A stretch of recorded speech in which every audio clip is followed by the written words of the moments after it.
Татарстан Яңғасыр каналында Тояну нұқтасы тапшыруы студияда Венера Айтова исәнмісіз. Хайырлы кеш мұхтәрәм қонақлар. Полилингвал тәрбие хақында бір тапшыру қысаларында ғына біз сөйлешіп бітіре алмадық. Чөнки біз полилингвал комплекслар хақында башладық һәм мәктәп темасында ғына әлі тоқтап қалдық. Әлі бақшалар хақында һәм түрлі қарашлар, уңай тискәре яклары хақында бүгін сөйләшергә тырышырбыз. Гадәттәгечә фикерегезне төймәләр аша җиткерә аласыз. Яшелгә басып килешүегезне, кызылга басып килешмәүегезне. Кемдер беренче тапшыруны бәлкем карамагандыр. Азы ханым, аңлатып китсәгез иде, полилингваль комплекслар үз эченә нәрсәләр ала һәм аның асылы нидән гыйбарәт? Бу полилингваль мәктәптә укучы балалар эш телене камил дәрәҗәдә беләчәкләр. Алла бирсә, полилингваль мәктәп нәрсәне күз алдында тота, ул башка фәннәр белән бер рәттән телләрне дә өйрәтүгә юнәлдерелгән. Һәм шушы мәктәпне тамамлаган укучы балалар рус телендә, татар телендә, инглиз телендә фикер алышырга, сөйләшеп, тигез дәрәҗәдә фикер алышырга, уйларга, аралашырга тиешле дәрәҗәдә булып чыгыр дип ышанып калабыз. Предметлар өйрәнергә. Димәк, әлеге телләрне аерым өйрәнү генә түгел, фәннәрне нәкъ шушы телләрдә уздырырга һәм без мәктәпләр турында өлешчә инде сөйләшә башладык. Балалар бакчасы турында әйтеп узсагыз иде. Шушы, демәк, безнең Татарстаныбызда берничә полилингваль комплекс төзеләчәк. Шуларның берсе сезнең мәктәп базасында булачак. Һәм менә андагы балалар бакчасы нинди булачак ул? Һәм башка балалар бакчасыннан ул кайсы ягы белән аерылачак? Полилингваль булгач, балалар бакчасында да эш телгә акцент ясалачак. Алла бирсә, иң мөһиме безнең Мөхтәрәм Айдар Илдарович татар теленә зур игътибар биргәнлектән ышанып каласы килә, балалар бакчаларында да тәрбие татар телендә алып барылыр дип, шулай ук балалар булай да рус телен белән инде һәм шулай ук акцент инглиз теленә дә ясалыр дип ышанабыз. Иң мөһиме тәрбие, минемчә тәрбие татар телендә, татар тәрбиясе булырга тиеш бу бакчаларда. Билгеле, менә монда реализация дигән нәрсә бар. Менә минем оныклар йөрделәр татар-рус балалар төркеменә. Ләкин өйдә саф татарча сөйләшә башлаган балалар бакчага йөри башлагач русча сөйләшәләр. Чөнки бакчада менә билингваль дип аталса да, фактта татарча тәрбия бар, тик татарча биергә һәм җырларга кайтып каладыр. Менә монда тагын бер тапкыр әйтәм, иң мөһиме реализация, эшкә ашыру. Әгәр дә эшкә ашырса шулай иттереп, ул әйбәт булыр. Ләкин моның өчен үз эшенең энтузиастлары кирәк. Менә бу тәрбиячеләр, энтузиастлар күпме булыр микән? Бу энтузиастлардан гына тормый, бу татар халкының психологиясеннән тора. Алар уңайсызланалар, татарча белмәгән баланы татарча сөйләш дип кысарга. Ул русчаның белән сөйләшсә дә, тәрбияче аңа татарча җавап бирә. Бала тәрбияченең аны аңлаганын күреп, нәрсә гына үзенә кич куярга, үзен кичләргә, ул гел русча сөйләшеп йөри тәрбияче белән, тәрбияче алар белән татарча сөйләшә. Шуңа күрә билингвальлек бер якланда. Бала ник булып кала, монолингвальный, тәрбияче билингвальный. Тәрбияче билингвальный. Рус балалар бакчасында татар баласы татарча белми дип, тәрбияче татарча өйрәнеп, аның белән татарча сөйләшеп йөрми, исләре дә китми, ашамаса да, ач утырса да русча өйрәнгәнче буталып йөри шунда. Категорияның уйлау сәләтен үзгәртергә кирәк. Беренчесе ул тәрбиячеләр һәм укытучылар, икенчесе ул ата-аналар. Менә башка илләрдә алып барылган полилингваль укыту, анда бик зур акцент ясала пропагандага. Ягъни ата-аналар арасында полилингвальлекнең файдасы турында мәгълүмат тарату. Кызганыч, безнең ата-аналар аны белми һәм булай гына тапшырулар нигезендә генә аны белмиячәк. Аның өчен аерым пиар программа кирәк. Менә безнең татар телендә бара. Иманым кабил, менә шу ата-аналар күбесе аны карый, беренчедән, икенчедән. Менә ата-аналар күбесе, беләбезне 85% бездә аудитория дома 2, татар халкында шундый инде ул, так? Һәм алар нәрсә ди? Менә мин үзем ди, татарча белмичә шәһәргә килдем, шуңа күрә шушылай булып калдым ди. Ул үзенең аңгыралыгын сылтый үзенең туган теленә. Менә иң мөһим шул. Минемчә, күп кеше моның белән килешмәскә мөмкин. Яшь буын, аны инде аңладылар түгелме? Без инде ул баскычны уздык түгелме? Без инде хәзер аңлыйбыз. Хәтта үзләре татар телен яхшы белмәгән ата-аналар да балаларын татар тілінлі балалар бақшаларына берге тырышалар. Энтузиаст һәр вакыт ул 10-15-20%-тан артмый.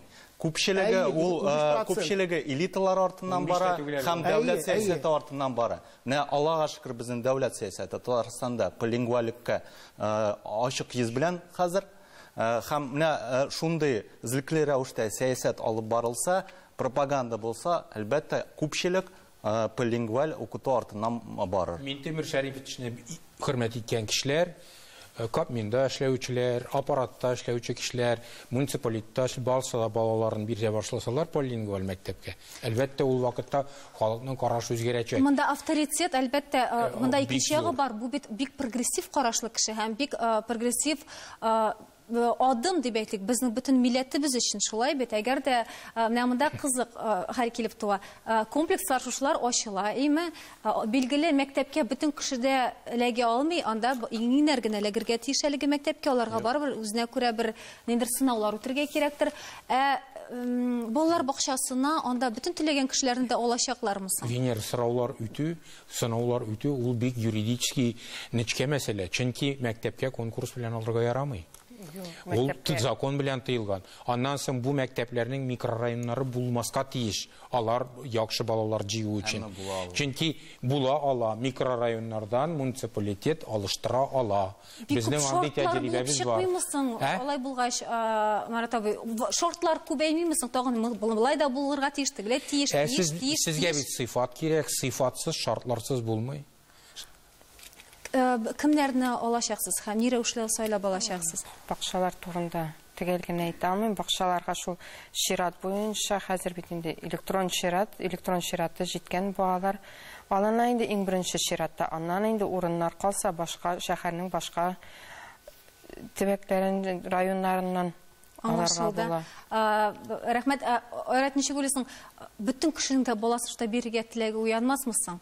Чыннан да хәзер менә ишеткән кешеләр дә аңлашыла, яңа әйбер, бик күп кешеләр. Әлбәттә тырышалар, чөнки аның базасы, инфраструктурасы булыр. Әмма менә бу балалар бакчаларына һәм мәктәпләргә шулай татар теленә каршы булган ата-аналар да үз балаларын алып килер. Һәм моңа әзер булырга кирәк.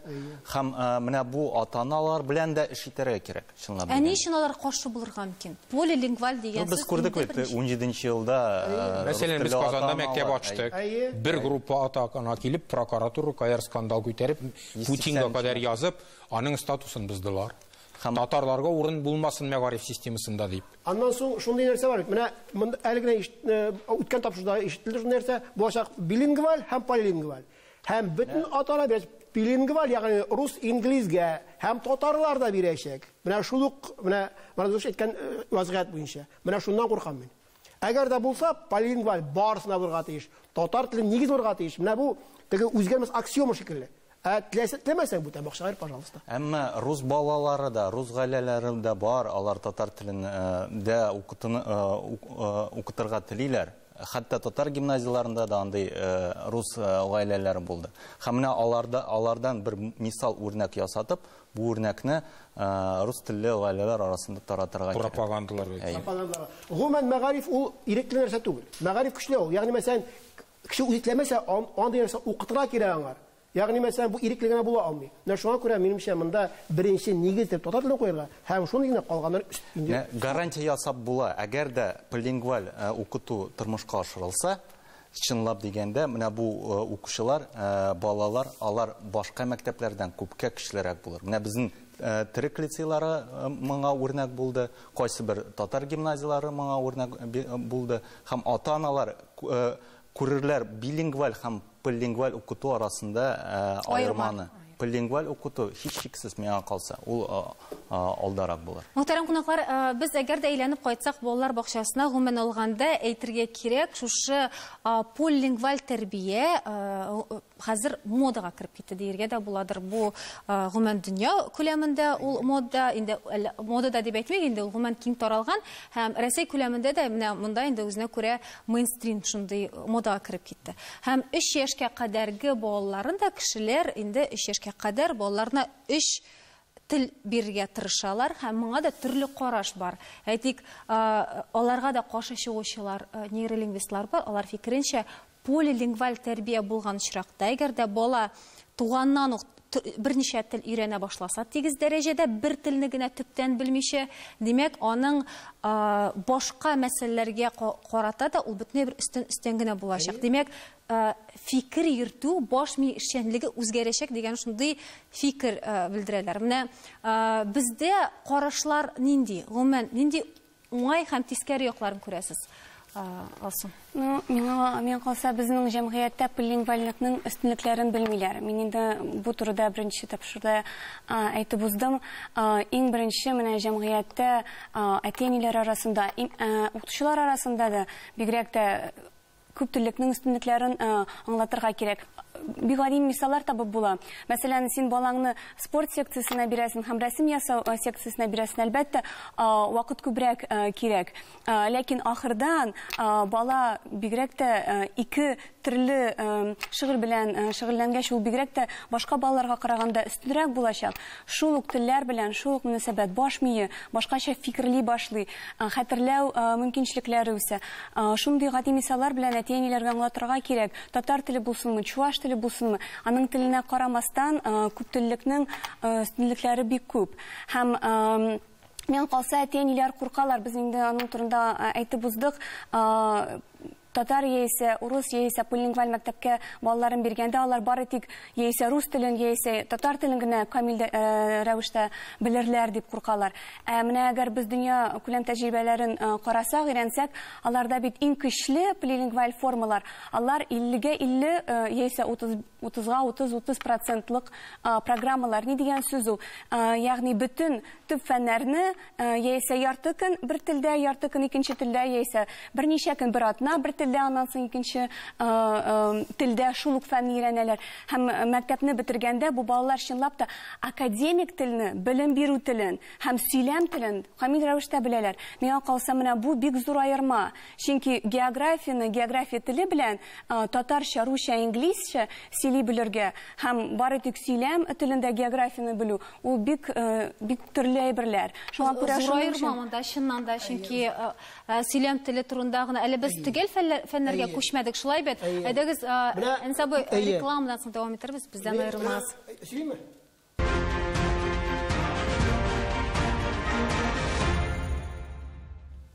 Татарстан Яңа гасыр каналында Таяну нуктасы тапшыру без дәвам итәбез. Реклама китер алдыннан без инде бераз сөйләшә башладык. Уңай якларын, полилингваль тәрбиянең һәм ни рәвешле бирелергә тиеш ул. Сөйләм теле дәрәҗәсендә генәме? Төгәл фәннәр турында. Төгәл фәннәргә килгәндә. Заманында без инде Windows-ны 9 ташлап тәрҗемә иткәннән соң без бардык монда бер зур кешегә. Ул әйтте, сез ник менә тышканны, манипуляторны, тышкан дип әйтәсез ди. Ул бит инде менә шушында йомры бер нәрсә, җиләнгеч нәрсә ди. Мен әйтәм, ничек әйтәсең бу? Мыш. Мыш дип әйтегез, мен әйтәм, тышкан дигән сүз бар. Мен әйтәм, кабай шулай булыр. Юк ди, ничек мен әйтәм, шулай булыр ди. Так, монысын тикшерә башладым. Ник алай булган микән ул? Һәм таптым Выгодский, шуны психолог булган хезмәтләрен. Речь и мышление. Менә нәрсә яза ул? Баланың 5 яшькә хәтле абстракт фикерләү булмый. Ул 5 яшьтән соң формалашта башлый. Һәм 5 яшьтән соң ул тышканны, менә теге йөреп ятган тышкан түгел, манипулятор булып кабул итәргә әзер. Димәк, менә шул зур кешенең ул вакыттагы калган татарча фикерләве 5 яшьлек чагында, 5 яшьлек балалар булмышты. Шуңа күрә 5 яшькә хәтле аны туган телеңә тәрбия кирәк. Инде аннан соң менә бу полилингваль әйберне ялгап китергә мөмкин. Чөнки әгәр дә 5 яшькә хәтле бала менә тегеләй дә булай итсә, ул 3 нигездәге карагыз, 3 төрле фундаментка утыртылган йортның нинди ул 3 төрле җимерләйчә, бер фундамент. Татар теле. 5 яшьтән соң инде бүтән телләрдә тәрбияләргә кертергә, өйрәтергә була. Сезнең белән килешү өчен нейролингвистлар җитәрлек, ялсы килешмәдез. Мин сезнең фикерегез белән килешмим, чөнки дөнья күләм галимнәр инде күптән исбатлады, күптеллекне ана карыныннан да үстерергә була, һәм аның бернинди дә тискәре йогынтысы юк.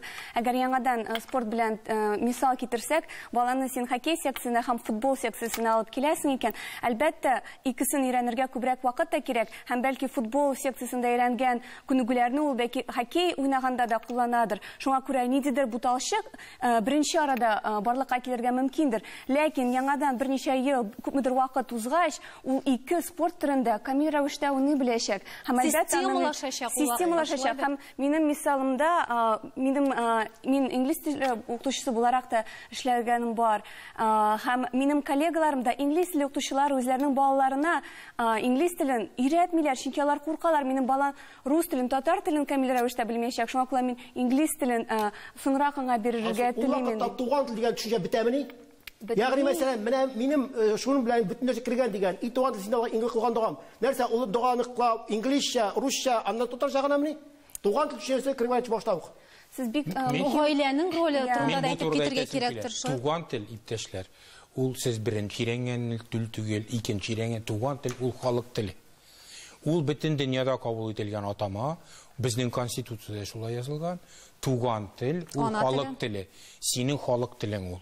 Синең әниң сөйләшкән түгел, синең әтиең сөйләшкән тел түгел, син беренче өйрәнгән тел, туган тел халык теле.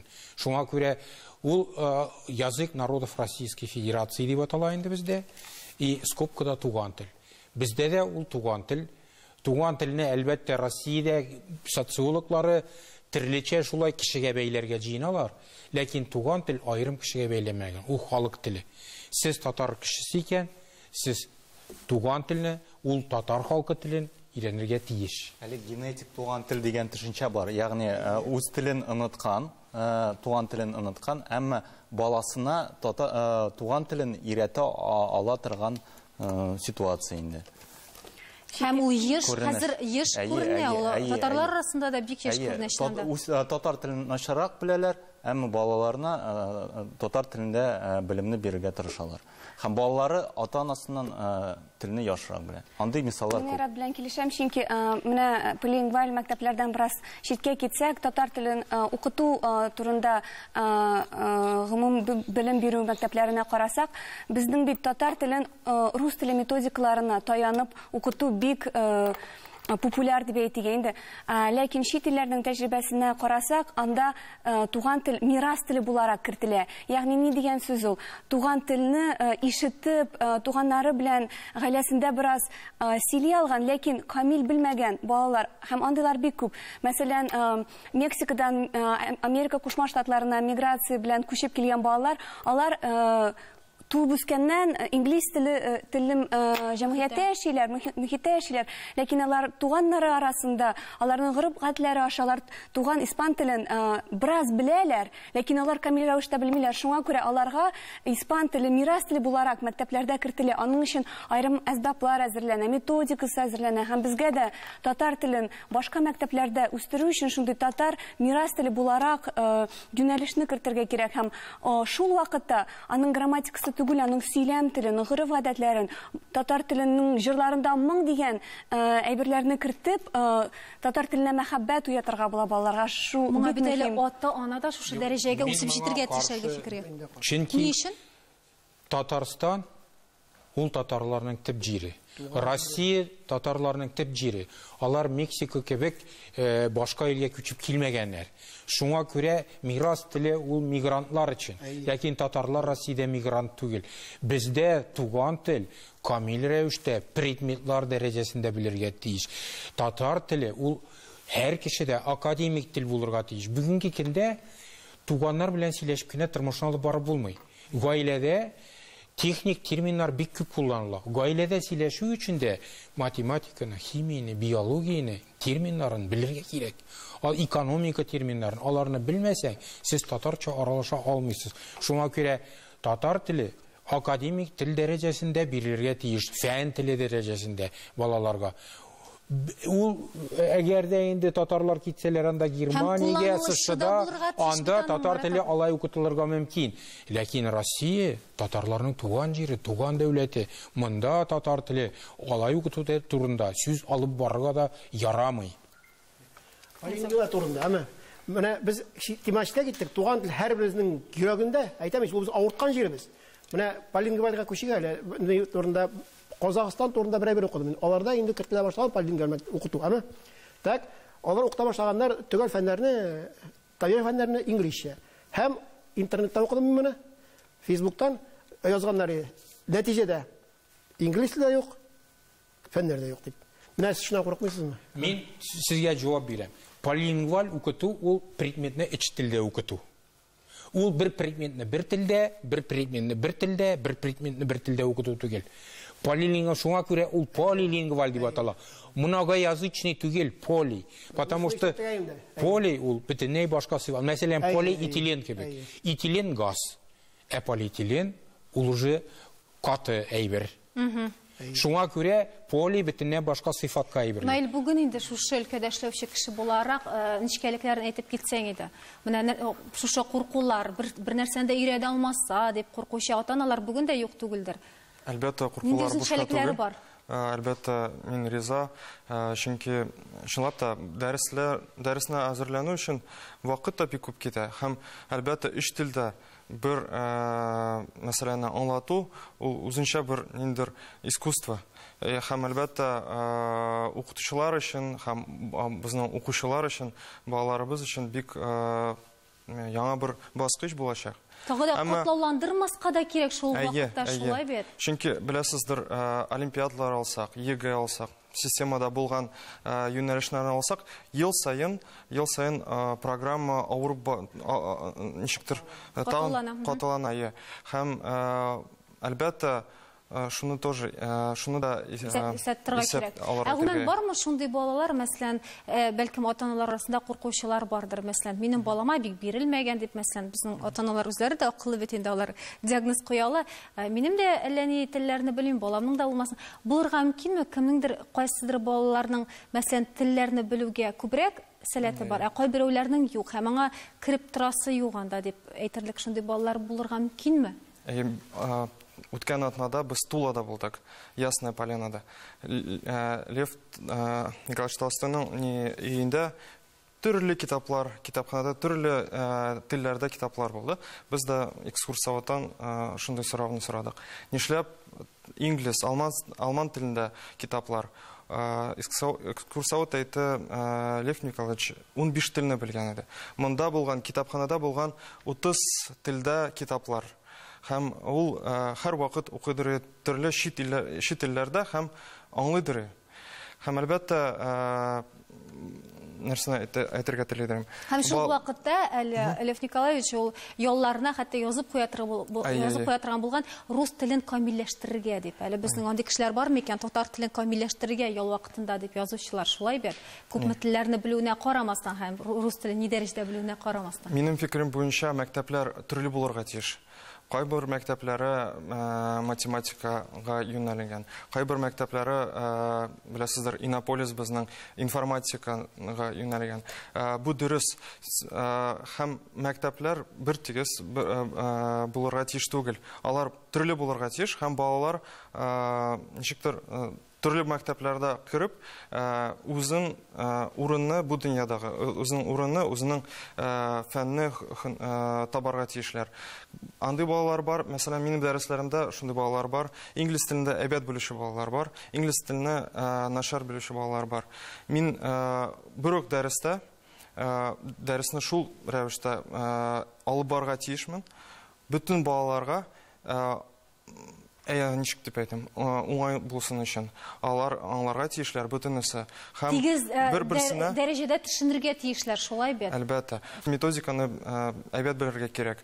Чөнки кайбер балаларга шундый ситуация дөрес булмас. Психологик ягыннан да алсак, әгәр бала дәресне аңламый, бүтән дәресне түгел, бер өлешне аңламый икән, ул бәлки сорау да сорамаска, бәлки куркар. Уялырга мөмкин. Шуңа күрә, әлбәттә, бик простой сорау түгел бу.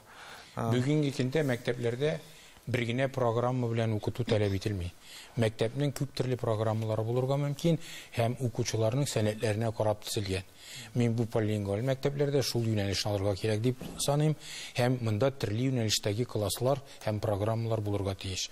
Анда төгәл фәннәрне яхшы аңлаган балаларга да, аннан соң гуманитар юнәлештәге балаларга да, кул белән эшләүче балаларга да ниндидер юнәлешләр каралган булырга тиеш программа. Гомумән, полилингвальлек үз максат түгел. Полилингвал мәктәпләр иң беренче чиратта конкурентлы кешеләр тәрбияләргә тиешләр. Аларның классларыннан чыккан кешеләр, ул мәктәптән чыккан кешеләр калган мәктәпләргә караганда өстенрәк булырга тиеш. Әгәр алай булмаса, аларның киләчәге булмаячак. Рәхмәт, Айрат, полилингваль белем бирүне тормышка ашыруда нәрсә таяу нуктасы булырга тиеш? Әлбәттә, бу ата-аналарга бу полилингваль мәктәп турында мәгълүматны җиткерү һәм икенче таяу нуктасы ул укытучыларга зур игътибар кирәк. Минемчә, таяу нуктасы бердән-бер ул да булса безнең туган телебез татар теле. Мин уйлыйм, таяну нуктасы булып полилингваль мәктәпләрне төзегәндә университет тора. Полилингваль университетсыз, укытучыларсыз мәктәп төзеп булмый. Мин уйлыйм, әлеге проект менә хәзерге вакытта тормышка ашырыла, барлык фикерләр дә исәпкә алыныр дип ышанасы килә, һәм без әлбәттә зур өметләр баглыйбыз, сезгә уңышлар телибез һәм сау булашабыз. Исән-имин булыгыз.